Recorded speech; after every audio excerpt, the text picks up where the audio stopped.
बिस्मिल्लाहिर्रहमानिर्रहीम अस्सलाम वालेकुम। आप देख रहे हैं मेरा यूट्यूब चैनल। अब तक आपने मेरे चैनल को सब्सक्राइब नहीं किया तो प्लीज़ सब्सक्राइब कर दें, बेल आइकन को प्रेस कर दें ताकि मेरी आने वाली हर नई वीडियो आपको सबसे पहले मौसूल हो सके। आज की इस वीडियो में हम बात करेंगे वजीफ़ा बराए सेहत व शफ़ा की। या सलाम। फ़वाइद व तासीर। इस वजीफ़े को पढ़कर मरीज़ पर दम करने से अल्लाह ताला उसे मौत के सिवा हर मर्ज़ से शिफा देगा। नेज़ इसको पढ़ने वाला शयातीन, इंस व जिन और इसके वसवसों और साजिश से महफूज रहता है। अव्वल व आखिर दुरूद शरीफ 11-11 मरतबा और 100 मरतबा या सलामों का विर्द करना है रोज़ाना।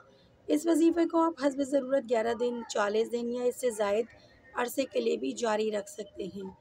इस वजीफ़े के करने से आपको हर बीमारी से शिफा नसीब होगी सिवाय मौत के, क्योंकि मौत का इलाज कोई नहीं है, लेकिन हर बीमारी का इलाज अल्लाह ताला ने तजवीज़ फरमाया है।